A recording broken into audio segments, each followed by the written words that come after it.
Hello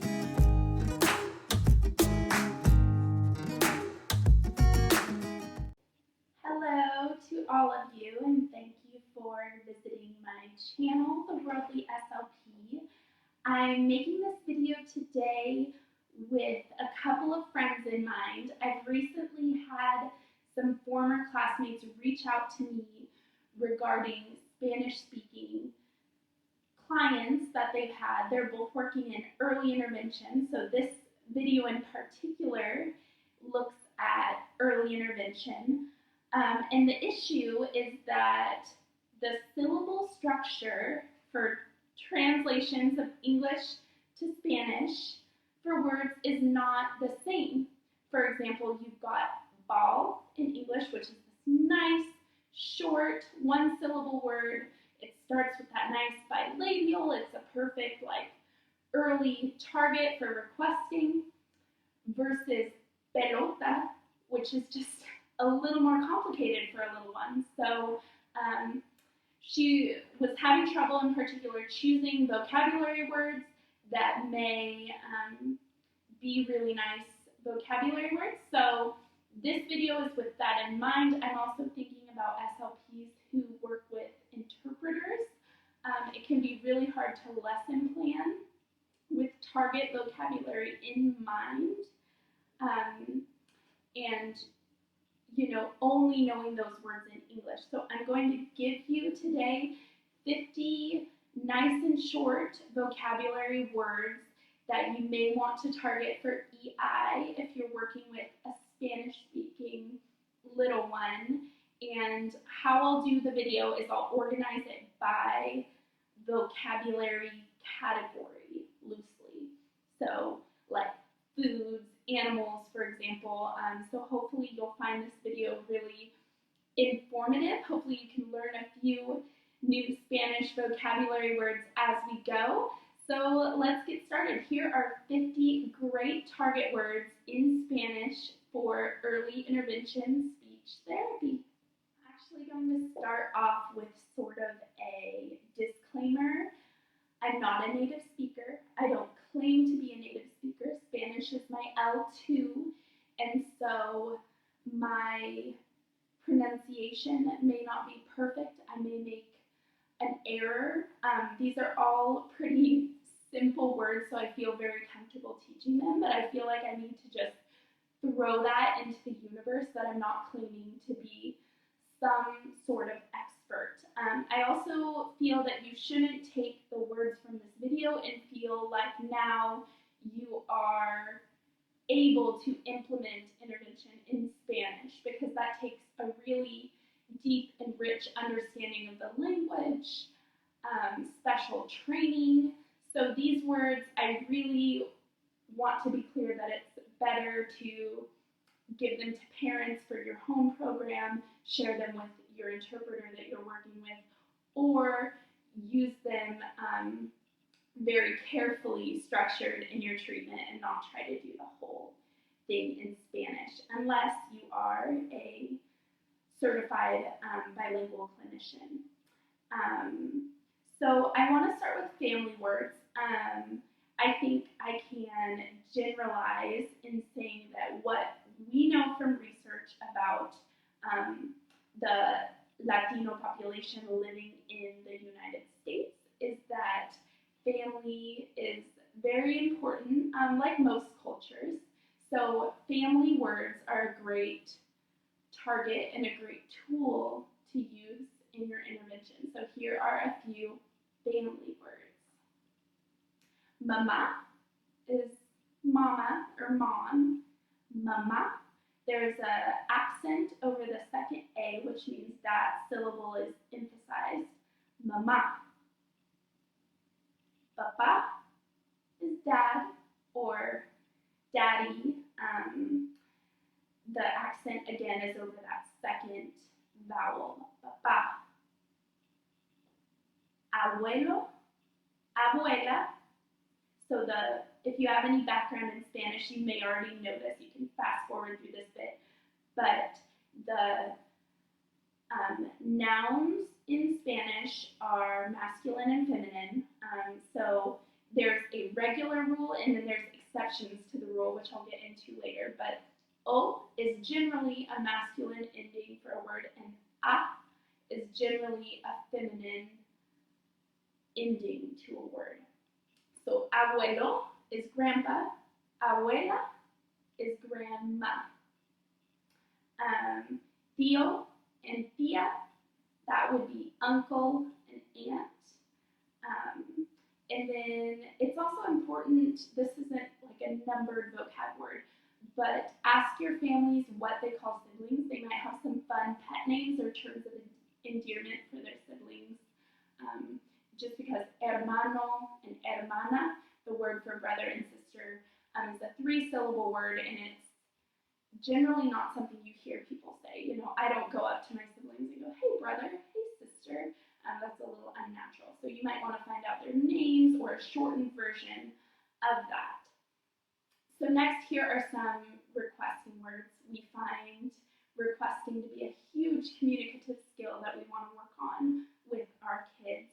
So quiero is like I want.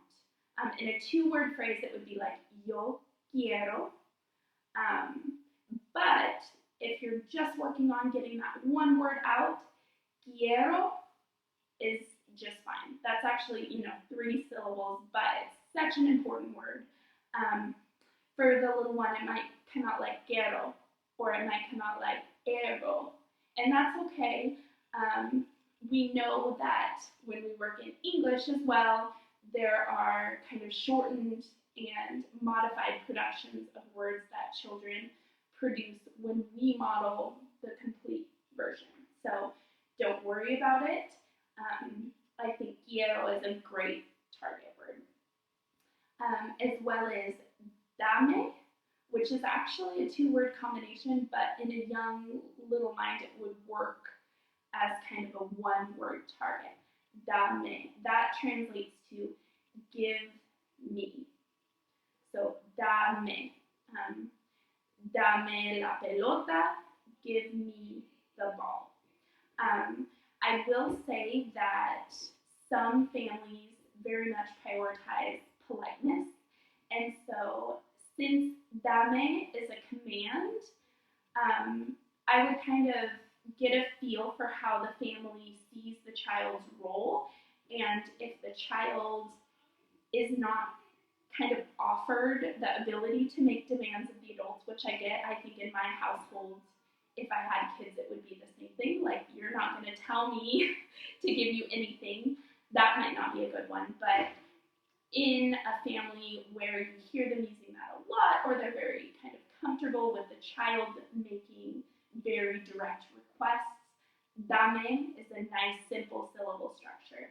Dame, give me. Next is por favor. That goes into my kind of politeness theme. I don't generally target politeness words unless it is very clearly stated by the family that politeness is really important to them. And if politeness is really important to them, then you've got that buy-in. And yeah, if por favor is a really important word for them to have their child say, I would go ahead and target it, especially if you could use it in the place of a more demanding term like dame. So a common shortening of por favor is porfa. So that could shorten it to kind of 2 syllables. In adults, I've heard it traveling with all sorts of people say porfa. Can you give me this porfa? So I think if you shortened it in treatment to just porfa to try to get that production, that would be a really good use of that word as a target for requesting.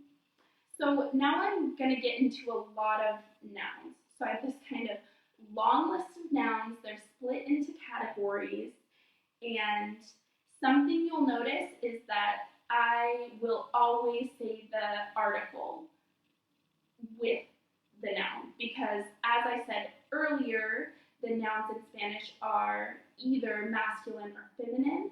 The article as well must match that masculine or feminine word structure. So So when I'm modeling words for children in Spanish, I include the article, which is something I wouldn't do in English. So holding up a ball and saying like, the ball, I don't really need to do that because the child will always use the or a as an article for any noun because they're not assigned a gender per se. So as you hear these, just know I'm going to be giving you the article, and some of them are irregular. I'll try to point some of those out. They don't have that nice and clean O or ah ending that you can look and go, okay, this is the article I need. So I'll talk about that as I go. So the first category of nouns I'm going to give you that are nice, short words you can target are toys. So first would be el juego. Juego is the word for toy. El carro is the word for car. Some families might say coche. Coche o carro. So those are both masculine words. El carro, el coche, car. El tren, the train. El bus, the bus. Sounding some cognates here. El bloque is the block. El globo is balloon, globo. I'm listing the colors as kind of one word themselves. I don't tend to target color words necessarily, but I do target them when I start to do word combinations. So quickly, I'm going to give you 3 very common colors. Rojo is red, verde is green, azul is blue. I'm not giving you articles with those because they're technically adjectives. So yeah, moving on, and then still in the toy category, más o menos, more or less, is el libro, the book, libro. Now, I would still, if you're presenting these to a child, use the article with it, but emphasize the noun, because you want them to auditorily hear that article so that they can get that structure in their mind. Gosh, especially with those irregulars, because they take so long to learn. As a non-native speaker, I'm mixing words up all the time. So help your little ones out and give them those articles all the time for free, but really emphasize when you're saying it. I'll go back to el libro. El libro, you see how my voice got higher. I kind of pushed my body forward, and I'm holding this imaginary book in my hands. Let's move on from toys to foods. I know there is so much food vocab, guys. I'm not trying to say these are the only words you should teach. The reason I picked the words I did was just that they were short and they were nice 1 or 2 syllable words. So just know that. I'm going to kind of probably keep saying that throughout because this is not a comprehensive list by any means. So here's some good food words without further ado. La leche. Leche is milk. El agua, there's a little irregular for you. So agua is water. And the ending you'll hear is an a, but that's an irregular word, and it actually is el agua. Again, if you're working with an interpreter, if you're not actually going to be using Spanish with the kid, this isn't super important. But guys, let me nerd out about Spanish. It's my thing. Yeah, so there's your first little irregular I will tell you about. Next is el jugo, which is juice. Jugo, that's masculine, el jugo. La galleta, now this is a 3-syllable word, galleta. It can mean cookie or cracker. It's kind of a staple word in a lot of households with little ones. Some kids, bless their parents' hearts, that's all they will eat is either cookies or crackers. So that's a very salient target word, so I'm going to throw it in there even though it's 3 syllables. Galleta, La galleta. That means cookie or cracker, depending on context. And el pan, the bread. That's spelled B-A-N, a very short and sweet word, pan. Next is around the house vocab. So, la sopa is the sofa or the couch. La puerta is the door, puerta.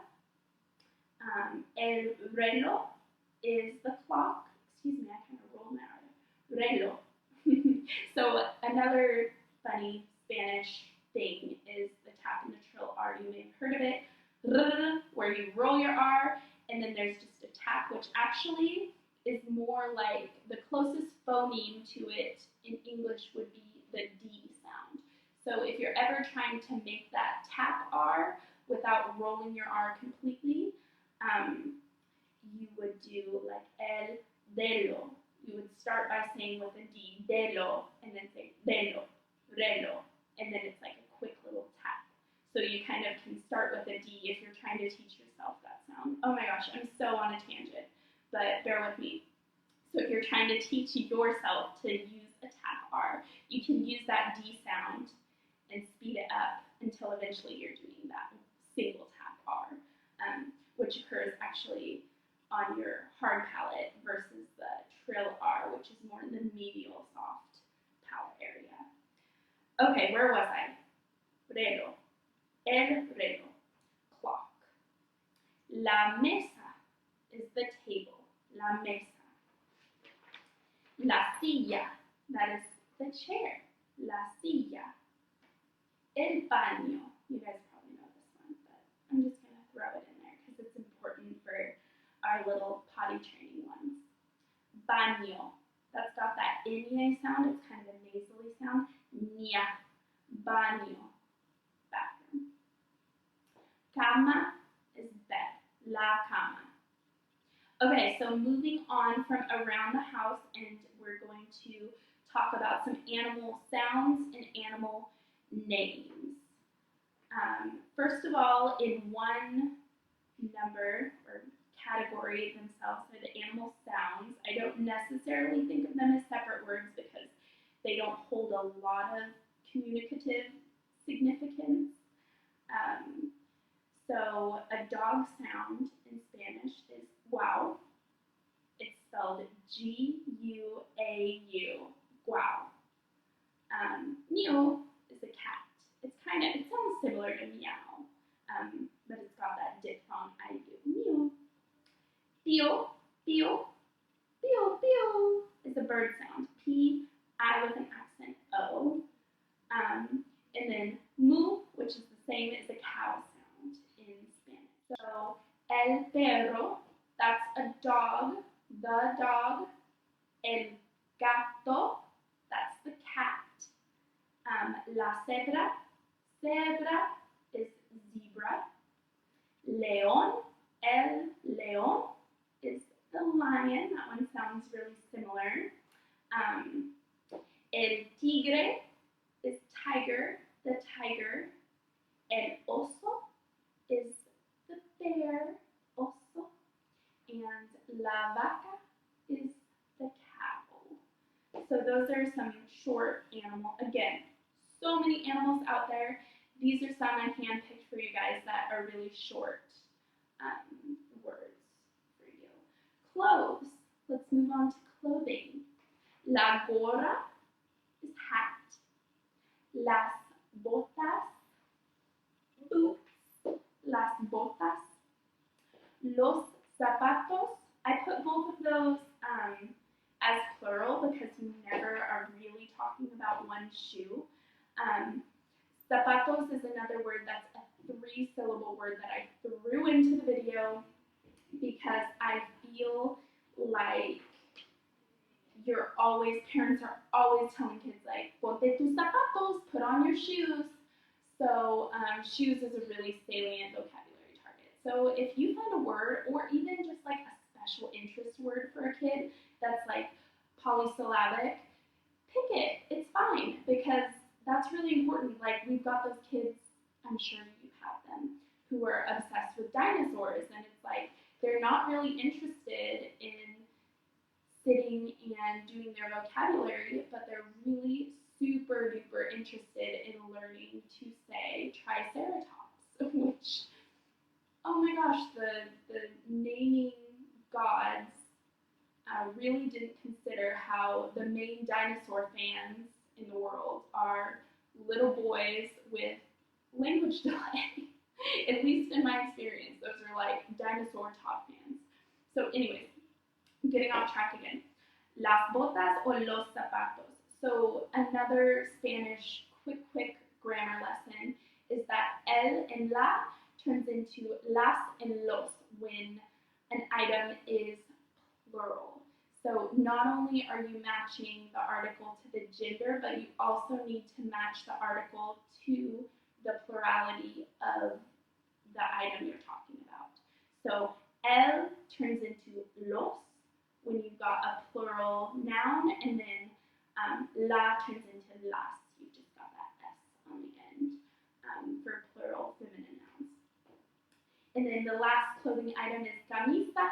That's another one, super important word, 3 syllables. Who cares? Throw it in, teach that word.